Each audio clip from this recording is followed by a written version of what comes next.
I felt a great disturbance in the force, as if millions of fanboys screamed in anticipation and then drooled.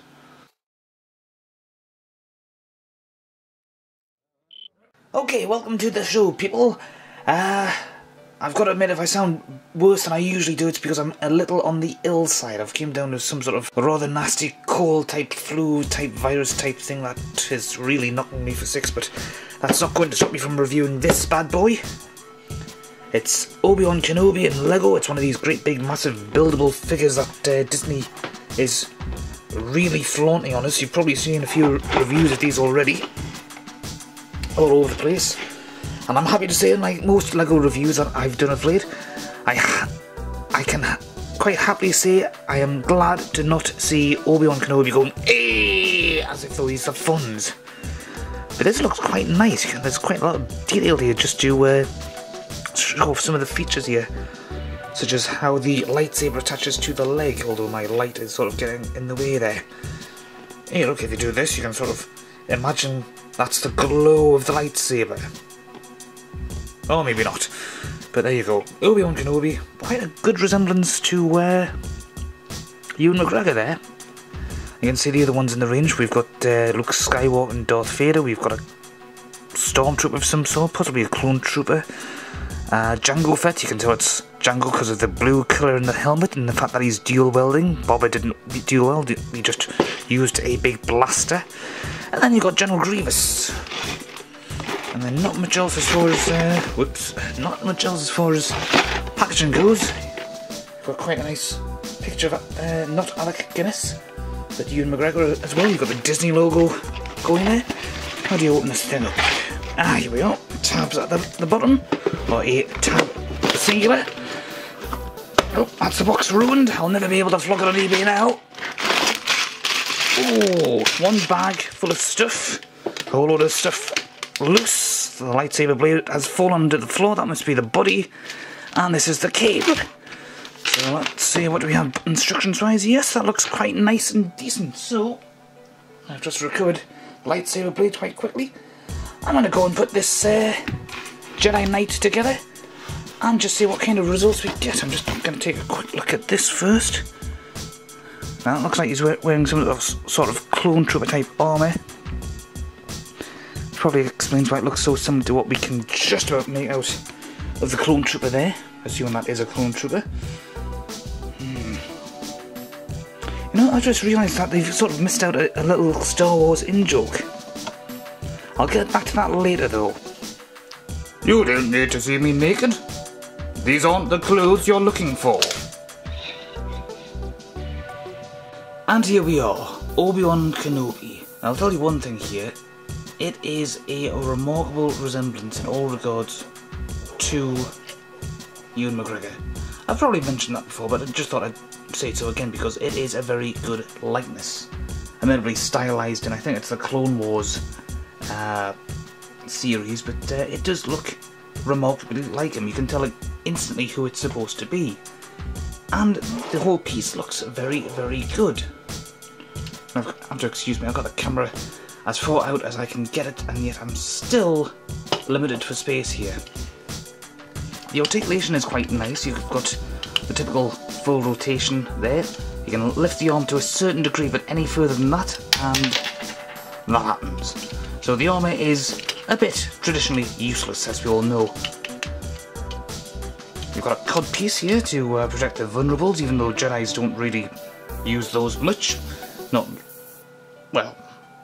Not legitimately anyhow, if you know what I mean. And you've still got a good range of motion. Oh. I don't think that was supposed to happen. But never mind. You still do have a good range of motion, although, let's face it, they're not really meant to be doing stuff like this. They're supposed to be put into a pose and then left. But overall, you do get quite a good bit of a range of motion. You can't really bounce the things like that. Or if you can, you probably need to do a more severe balancing act than I'm actually doing, but you know, the range of motion is quite good. Look at my dainty foot. Oh, I can move like a ballerina. The knee joints are good, although they do overextend that way. That's kind of unavoidable. The plastic, it's a decent quality plastic, but it's not as good as what you would typically expect. I'll just let my OCD sense interfere and make me put this back on. The lightsaber blade's a nice touch as well. It's quite a nice feel to it.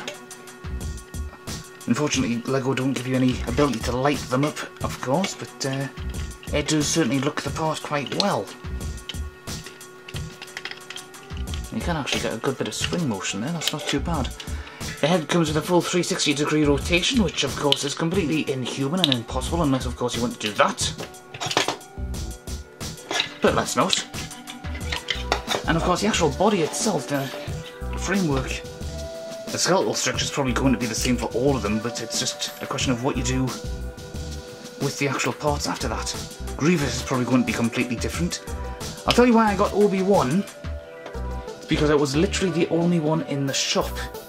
You had marks, you had markings for Jango Fett, Darth Vader and so on. Everybody else was basically sold out, and this, there was about a dozen copies of him still there. So I thought, what the hell, why not? Now here's something unusual. You basically have the lightsaber hilt right here and here as well. So he's dual building? Well, you could I suppose, but you don't get a spare blade. But it's a nice enough looking piece, although as you can see I've managed to mangle his arm somewhat. There we go, that's a bit better. And you can also take this out, link the arms, well, link the hands together like that with another piece that we have here. And inexplicably he's suddenly got a much longer lightsaber blade. It's passable. I mean, you can sort of ignore it, I suppose. You can pretend he's actually got hold of a double-headed lightsaber and he's just choosing not to ignite the lower half, but it does move quite well overall. It does exactly what it's supposed to. The only real problems I have, and most of these problems are solved by the inclusion of the cloak, is that when it comes to the rear, although he's got stuff in the back here, he's practically naked at the thigh, and there's nothing to cover the backside.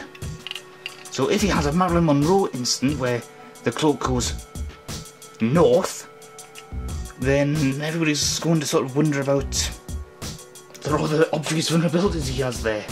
Which is a bit of a shame, because otherwise this looks fantastic. Good likeness of Ewan McGregor, good overall articulation, a few little problems here and there which, you know, are probably unavoidable in some regards given the limitations of all technology we have.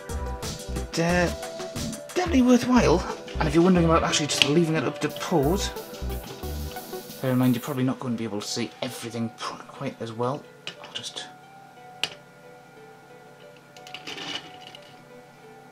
I'll just move my hands now.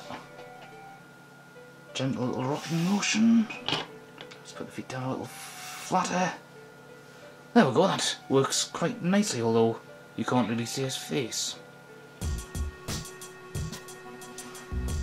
Yeah, I think that goes without saying, it's quite a nice piece. And of course, in case you were wondering what I was getting at earlier with the little thing that they could have done, well, look at the box numbers. What could have made it just a little bit more in-universe jokey than adding in the letters THX in front of each of those numbers, just for the sheer hell of it.